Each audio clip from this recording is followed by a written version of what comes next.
পাঁচ ওয়াক্ত নামাজের পর 33 বার সুবহানাল্লাহ, 33 বার আলহামদুলিল্লাহ এবং 33 বার আল্লাহু আকবার পড়বে। আল্লাহ রাব্বুল আলামিন ওই ব্যক্তিকে, হজকারী ব্যক্তিরা হজ করে যে সওয়াব লাভ করেন, আল্লাহ তাআলা এই ব্যক্তিকে সেরকম সওয়াব দান করবেন। ধনী সাহাবীরা আর্থিক ইবাদত করে যে সওয়াব লাভ করেন, আল্লাহ তাআলা এই পাঁচ ওয়াক্ত নামাজের পরে এই তাসবিহ পাঠকারীদেরকে একই রকম সওয়াব দান করবেন। ভাইরা আমার, আবারও বলছি, এর মানে এই নয় যে হজ করার যে মর্যাদা আছে হুবহু সেই মর্যাদা সব দিক থেকে শতভাগ সেই রকমই আপনি আল্লাহ তাআলার কাছে মর্যাদা লাভ করবেন এই আমলের মাধ্যমে, পাঠা তা নয়। তবে হজ করে যে পরিমাণ সওয়াব পাবেন, বিনিময় পাবেন, আল্লাহ আপনাকে সে পরিমাণ বিনিময় দান করবেন। তাহলে একটি আমল আমরা পেলাম, সেটা হলো প্রত্যেক ফরজ নামাজের পর, পাঁচ ওয়াক্ত ফরজ নামাজের পরে তাসবিহ পাঠ করা, সুবহানাল্লাহ, আলহামদুলিল্লাহ, আল্লাহু আকবার।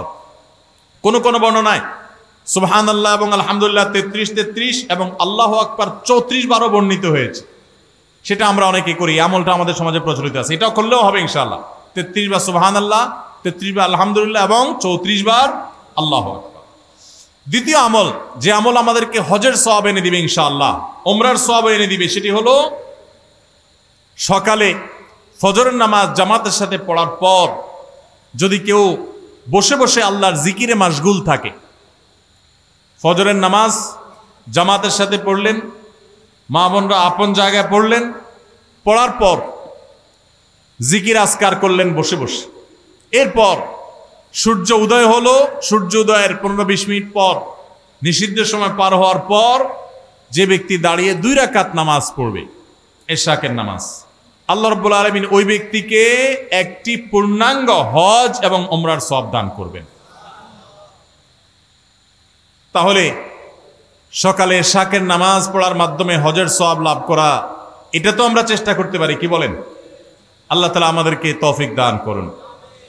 3 নম্বর যে আমলের মাধ্যমে আমরা হজের সওয়াব পেতে পারি, সেটা হলো দ্বীনি জ্ঞান অর্জন করার জন্য বা দ্বীন শেখাবার উদ্দেশ্যে যদি কেউ মসজিদে যায়, দুনিয়াবি উদ্দেশ্যে না, টাকার উদ্দেশ্যে না, আল্লাহর সন্তুষ্টি লাভের জন্য মসজিদে গেছে, উদ্দেশ্য মানুষকে দ্বীন শিখাবে, কোরআন শিখাবে, অথবা কোরআন নিজে শিখবে। এই কোরআনের জ্ঞান, হাদিসের জ্ঞান, ইসলামের জ্ঞান অর্জন করার জন্য যদি কেউ মসজিদে যায়, এই যাওয়ার কারণে আল্লাহ রাব্বুল আলামিন তাকে এহরামকারী, হজ আদায়কারী ব্যক্তির সমপরিমাণ সওয়াব দান করবেন। তাহলে 3টা আমল পেলাম। 3 নম্বর আমল হলো যে যদি কেউ মসজিদে জ্ঞান অর্জন করার জন্য যায়, কোরআন হাদিসের ইলম অর্জন করার জন্য যায়, তাবরানী শরীফে এই সম্পর্কে হাদিসে বর্ণিত হয়েছে, নবী সাল্লাল্লাহু আলাইহি ওয়াসাল্লাম বলেছেন, মান গাদা ইলাল মসজিদি লা ইউরিদু ইল্লা আন ইয়াতাআল্লামাহু খায়রান, ইল্লা আন ইয়াতাআল্লামা খায়রান আও ইউআল্লিমাহু। কোন ব্যক্তি যদি মসজিদে যায় কোরআন হাদিসের কোন জ্ঞান অর্জন করবার জন্য বা জ্ঞান দেওয়ার জন্য, শিক্ষকতা করবার জন্য, কানা লাহু কাআজরি হাজ্জিন তাম্মান হাজ্জাতুহু, তাহলে আল্লাহ তাআলা তাকে এমন একটা হজের সওয়াব দিবেন যে হজটা পরিপূর্ণ হজ, সুবহানাল্লাহ, অপূর্ণ না, পরিপূর্ণ হজের সওয়াব দান করবেন। তাহলে মসজিদে শুধুমাত্র বাচ্চারা মক্তবে যায় এটাই যথেষ্ট নয়।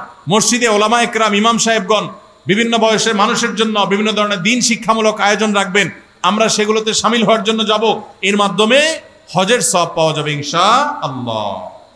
4 নম্বর, মসজিদে কেউ 5 ওয়াক্ত নামাজের জন্য যখন বের হবে, 5 ওয়াক্ত নামাজ পড়ার জন্য বের হলে, আল্লাহকে সন্তুষ্ট করার জন্য 5 ওয়াক্ত নামাজের উদ্দেশ্যে মসজিদে বের হওয়াটাও মানুষকে হজের সওয়াব এনে দেয়। এই সম্পর্কে নবী সাল্লাল্লাহু আলাইহি ওয়াসাল্লামের হাদিস বর্ণিত হয়েছে যে এই ব্যক্তিকে আল্লাহ রাব্বুল আলামিন আজরুহু কাজরিল হাজ্জিল মুহরিম, ইহরাম পরিহিত হজ আদায়কারী হাজী সাহেবের মতো বিনিময় আল্লাহ তাআলা মসজিদে নামাজের উদ্দেশ্যে, ফরজ নামাজের উদ্দেশ্যে যারা যায় তাদেরকে দান করেন। মা বোনরা একই সওয়াব লাভ করতে পারেন, তারা বাসায় নামাজ পড়েও যদি তারা তাদের বাসার মাহরাম পুরুষদেরকে, তাদের প্রাপ্তবয়স্ক পুরুষদেরকে, ছেলেকে, স্বামীকে, ভাইকে, বাবাকে যদি মসজিদে তারা পাঠান, একই সওয়াব তারাও লাভ করতে পারেন। আল্লাহ তাআলা আমাদের সবাইকে আমলটাও করার তৌফিক দান করুন। 5 নম্বর আমল হলো মা বাবার সেবা এবং খেদমত করা। এই সম্পর্কে তিরমিজি শরীফের একটি হাদিস বর্ণিত হয়েছে, এক সাহাবী নবী করিম সাল্লাল্লাহু আলাইহি সাল্লামের কাছে এসে তার ইবাদত বন্দেগী যেগুলো তিনি শারীরিকভাবে করতে পারেন সেগুলোর পাশাপাশি আর্থিক ইবাদতের প্রতি তার আকুতির কথা জাহির করলেন। নবী করিম সাল্লাল্লাহু আলাইহি সাল্লাম সাহাবীকে পরামর্শ দিয়েছেন, তোমার মা বাবা তুমি যদি তাদের সেবা করো, তাদের খেদমত করো, তাদের শুশ্রূষা করো, তাদের প্রতি ইহসান করো, তাদের যে কোনোভাবে তাদের কল্যাণ সাধন করার চেষ্টা করো এবং তাদের সেবায় নিজেকে নিয়োজিত রাখো, আল্লাহ রাব্বুল আলামিন তোমাকে হজ আদায়কারী ব্যক্তির মতো সওয়াব দান করবেন।